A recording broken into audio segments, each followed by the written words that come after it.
Le premier point à aborder dans cette introduction générale au cours de droit fiscal, c'est naturellement celui de la notion d'impôt. À partir du moment où le droit fiscal définit comme l'ensemble des règles juridiques relatives à l'organisation et au fonctionnement de l'impôt, il importe naturellement de savoir ce que désigne cette notion. Plusieurs approches existent de l'impôt. Il existe d'abord la définition classique, ce qu'on présente en tout cas comme la définition classique de l'impôt, définition attribuée à Gaston Gèze le plus souvent et parfois aussi au doyen Georges Vedel. Dans cette perspective, l'impôt consiste en une prestation pécuniaire, requise des particuliers par voie d'autorité, à titre définitif et sans contrepartie déterminée, et cela en vue d'assurer la couverture des charges publiques. Et en dépit de certaines évolutions profondes de l'impôt depuis l'époque où elle a été énoncée, c'est-à-dire au cours de la première moitié du XXe siècle, cette définition présente toujours une certaine pertinence. D'abord, la définition classique de l'impôt indique, de façon juste, que l'impôt est une prestation pécuniaire. En d'autres termes, l'impôt ne donne pas lieu, en principe ou en général, à un paiement en nature, ni à un paiement sous la forme de service. C'est un prélèvement effectué sous forme d'argent. Et c'est seulement exceptionnellement, je le répète, que le système fiscal français contemporain admet un paiement non pécuniaire. Il s'agit là de la dation en paiement, qui permet au contribuable de s'acquitter de sa dette fiscale en remettant à l'État une œuvre d'art, des livres, des objets de collection, des documents de haute valeur artistique ou historique, ou même, pourquoi pas, des immeubles situés dans des zones d'intervention du Conservatoire de l'espace littoral, etc. Bref, des biens qui ont une valeur par eux-mêmes tout à fait haute, pour reprendre les termes du Code général des impôts. Cette dation en paiement reste l'exception et l'impôt est en principe, je le répète, payé sous forme pécuniaire, sous la forme d'un prélèvement. Il faut dire que les autres systèmes, le paiement sous la forme de prestations en nature, sous la forme de services, ce sont des systèmes qui présentent des défauts sérieux que l'on a pu percevoir à l'époque où ils étaient en vigueur, c'est-à-dire en France, sous l'Ancien Régime. Le fait de payer son impôt en nature ou en service, c'est d'abord une modalité inefficace, parce que cela dépend de l'aptitude de chacun. C'est ensuite une modalité de paiement de l'impôt qui est injuste au sens où le paiement d'impôt par la fourniture d'un bien ne tient pas compte de la fortune de chacun par ailleurs. Quant au paiement sous forme de service, il ne permet pas de tenir compte de la capacité de la personne concernée, alors que la valeur de l'heure travaillée change naturellement d'une personne à une autre en fonction de sa capacité à fournir un service. On voit là une des causes de l'iniquité de la fameuse corvée seigneuriale bien connue sous l'Ancien Régime et qui exigeait des journées de travail collectif gratuites de la part des serfs au profit du seigneur, ce qui engendrait une pression fiscale très lourde, trop lourde, puisque le paiement sous la forme de service représentait, en dépit même de son injustice de l'un par rapport à l'autre, enfin de l'effort fourni par l'un par rapport à l'effort fourni de la part d'un autre, cela représentait en outre une aliénation de la liberté des individus qu'on perçoit tout de suite, puisque si l'on doit, à certaines dates, fournir un service collectivement ou individuellement à son seigneur, sous l'Ancien Régime, c'est bien renoncer là à sa liberté d'aller et venir, à la liberté de disposer de son temps, de son outil de travail, de sa capacité de travail. Bref, ces mécanismes ont été abandonnés, et on le comprend, au profit d'un prélèvement pécuniaire avec la Révolution française. La définition classique de l'impôt, c'est une définition qui conserve son intérêt en ce qu'elle souligne également que l'impôt, c'est un prélèvement effectué par voie d'autorité. Effectivement, l'impôt, c'est une manifestation essentielle de la souveraineté de l'État. Il est établi unilatéralement et il est prélevé en utilisant, le cas échéant, la contrainte. Donc on perçoit tout à fait que, effectivement, le prélèvement est effectué par voie d'autorité. La puissance publique a les moyens d'exercer une contrainte sur le contribuable pour obtenir de lui ce prélèvement. La définition classique de l'impôt souligne également qu'il s'agit d'un prélèvement effectué à titre définitif.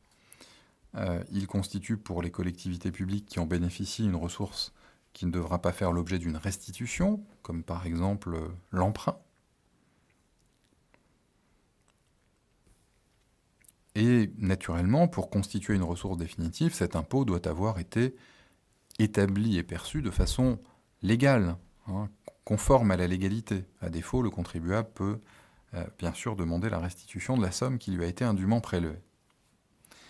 Autre caractéristique fondamentale de l'impôt dans la perspective classique, c'est le fait qu'il s'agit d'un prélèvement sans contrepartie déterminée. Autrement dit, et ce caractère demeure pertinent, il n'existe pas de contrepartie immédiate, directe et personnelle de la part des collectivités qui perçoivent l'impôt, qui serait destinée à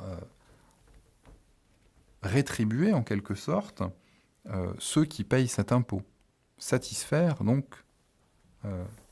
le contribuable, objet du prélèvement. L'impôt, ça n'est pas un prix payé par le contribuable en échange d'un service déterminé qui lui est rendu. Il n'existe en principe aucune corrélation entre tel impôt versé et telle dépense publique particulière. Donc le contribuable ne peut pas, par exemple, invoquer, à l'appui d'une demande de réduction de son impôt, le caractère prétendument abusif de telle dépense publique, ou encore le fait que cette dépense est contraire à ses convictions. D'après la définition classique, l'impôt constitue une prestation destinée à assurer la couverture des charges publiques.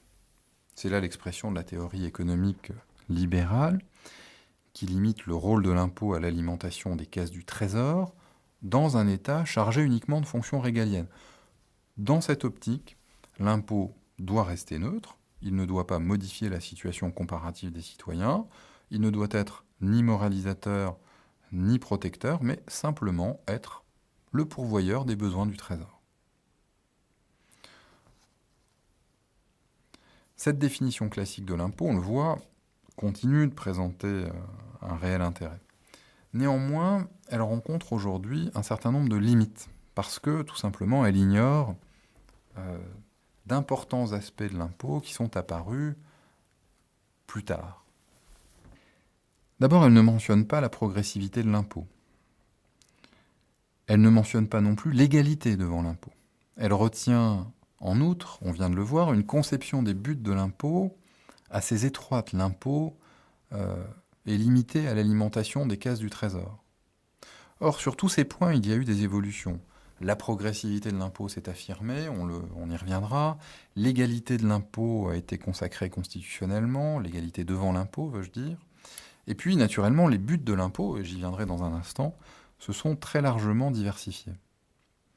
Autre évolution à mentionner, si le domaine fiscal, qui est régalien par nature, reste un domaine où il n'y a guère de place pour le contrat, domaine dans lequel l'administration intervient par voie de décision unilatérale, eh bien, on entrevoit tout de même de plus en plus souvent des possibilités de contractualisation des rapports entre l'administration fiscale et les contribuables. Il existe dorénavant des chartes du contribuable formalisées. Il existe aussi le rescrit fiscal, qui est l'occasion pour le contribuable et l'administration finalement de s'entendre. Enfin, nous y reviendrons plus précisément, bien sûr. Il existe des transactions fiscales. Et puis dans le domaine des prix de transfert, là aussi nous y reviendrons plus loin, on peut considérer qu'il existe une forme de contractualisation des relations entre l'administration fiscale et les contribuables. Enfin, autre limite à cette définition classique de l'impôt, c'est le fait que depuis plusieurs décennies, les prélèvements effectués par voie d'autorité, on parle de prélèvements obligatoires, ne se limitent plus à l'impôt. L'impôt est devenu un prélèvement obligatoire parmi d'autres. Or, si la définition classique permet de rendre compte de certains traits de l'impôt, elle ne suffit pas à elle seule à distinguer ce prélèvement obligatoire des autres prélèvements obligatoires, et il y a là, naturellement, une limite de cette définition classique de l'impôt. Il existe une autre définition de l'impôt, il en existe plusieurs autres, mais il existe une autre définition de l'impôt qui est la définition de l'impôt donnée par le droit positif. Et cette définition, elle, permet davantage de distinguer l'impôt et les autres prélèvements obligatoires. Dans le droit positif français, il existe une catégorie qui est celle des impositions de toute nature, qui ressort de l'article 34 de la Constitution. L'article 34 de la Constitution, je le cite, prévoit que la loi fixe les règles concernant l'assiette, le taux et les modalités de recouvrement des impositions de toute nature.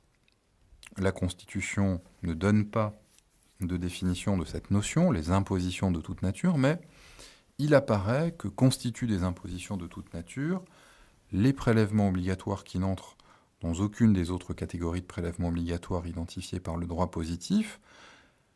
Autrement dit, du point de vue du droit positif, eh bien, l'impôt, cela désigne le prélèvement obligatoire qui n'appartient à aucune autre catégorie de prélèvements obligatoires identifiés par le droit. Quelles sont les différentes catégories de prélèvements obligatoires identifiées ? Eh bien, ce sont les redevances ou rémunérations pour services rendus, et ce sont les cotisations sociales. On ajoutait autrefois à cette liste les taxes parafiscales. Les taxes parafiscales désignaient ces prélèvements opérés dans un but économique ou social au profit d'organismes de droit privé ou d'établissements publics à caractère industriel et commercial. Mais la loi organique relative aux lois de finances du 1er août 2001, que vous connaissez puisqu'il s'agit de la LOLF, déjà vue dans le cours de finances publiques, la LOLF a prévu la suppression de ces taxes parafiscales à compter du 1er janvier 2005. En d'autres termes, aujourd'hui, on peut dire que les impositions de toute nature, les impôts au sens du droit positif, désignent les prélèvements obligatoires qui ne sont ni des redevances, ni des cotisations sociales. Donc on n'a pas de définition positive ici, mais une définition négative qui nous permet déjà d'avancer. Et finalement, ce que l'on peut dire, c'est que pour savoir ce que sont les impositions de toute nature, il faut d'abord déterminer ce qu'elles ne sont pas. Elles ne sont ni des redevances, ni des cotisations sociales. Pour avoir une idée de ce que c'est que l'impôt, il faut finalement procéder en négatif, en identifiant ce que sont les redevances, en identifiant ce que sont les cotisations sociales, et les prélèvements obligatoires qui n'appartiennent à aucune de ces deux autres catégories tombent dans la catégorie résiduelle des impositions de toute nature, dont il n'est pas donné de définition positive dans la Constitution. Le juge administratif, le juge constitutionnel sont venus préciser les notions de redevance et de cotisation sociale, si bien qu'aujourd'hui, on peut parvenir à identifier, à contrario, certains caractères des impositions de toute nature. Commençons par les redevances. On parle aussi de rémunération pour services rendus. Les redevances constituent une catégorie de prélèvements obligatoires ancienne qui est actuellement régie par l'article 4 de la LOLF. Le Conseil d'État en a donné une définition classique en 1958, dans un arrêt d'assemblée du 21 novembre 1958, syndicat national des transporteurs aériens, au recueil du Conseil d'État, recueil Lebon, page 572. Cet arrêt syndicat national des transports aériens présente les redevances, ou affirme que présente le caractère d'une redevance, toute redevance demandée à des usagers en vue de couvrir les charges d'un service public déterminé, ou les frais d'établissement et d'entretien d'un ouvrage public, et qui trouve sa contrepartie directe dans les prestations fournies par le service ou dans l'utilisation de l'ouvrage. Autrement dit, une redevance, cela désigne un prélèvement perçu à l'occasion de la fourniture d'un service à un usager, d'un service public administratif ou industriel et commercial, ou à l'occasion de la fourniture d'un service à un usager d'un ouvrage public, en contrepartie du service rendu. Et ce prélèvement constitue une redevance à condition que le prélèvement soit équivalent à la valeur du service, mais aussi à condition que la somme prélevée soit exclusivement affectée au service qui a fourni la prestation. Donc on le voit, un prélèvement qui est opéré sur les usagers d'un service et d'un ouvrage, mais qui ne représente pas une contrepartie directe et immédiate du service rendu, n'est pas une redevance. Un prélèvement qui représente une contrepartie directe et immédiate du service rendu, mais qui n'est pas destiné à couvrir exclusivement les charges correspondant au service rendu. Eh bien, donc qui n'est pas affecté au service qui a fourni la prestation, par exemple, n'est pas une redevance. Et c'est ainsi que le prélèvement qu'on qualifiait traditionnellement de redevance audiovisuelle ne constituait pas en vérité une redevance, faute de présenter ses caractères. Dans la mesure où la redevance audiovisuelle, entre guillemets, n'était pas une redevance, dans la mesure où elle ne constituait pas non plus une cotisation sociale, on était bien obligé d'en conclure qu'il s'agissait d'une imposition de toute nature. D'ailleurs, si on l'observe, on voit qu'elle est d'ailleurs prévue par la loi, comme le veut l'article 34 de la Constitution pour les impositions. Et comme vous le savez, la désignation de la redevance audiovisuelle a évolué. On parle aujourd'hui de contribution à l'audiovisuel public. Cela pour insister sur la façon d'identifier un impôt. Vous le voyez, on a un prélèvement obligatoire. S'il présente les caractères d'une redevance, c'est une redevance. S'il ne présente pas les caractères d'une redevance, alors on se tourne vers l'autre catégorie identifiée en droit de prélèvement obligatoire que sont les cotisations sociales. Et si le prélèvement en question ne présente pas les caractères de la cotisation sociale, alors on a affaire à une imposition de toute nature, puisque cette catégorie est une catégorie résiduelle. Les impositions de toute nature se définissent de façon résiduelle, ce ne sont ni les redevances ni les cotisations sociales. Il convient donc de dire un mot des cotisations sociales, d'identifier cette catégorie. Et cette catégorie de prélèvement obligatoire désigne des versements opérés par un groupe social déterminé en vue de percevoir en contrepartie un certain nombre de prestations.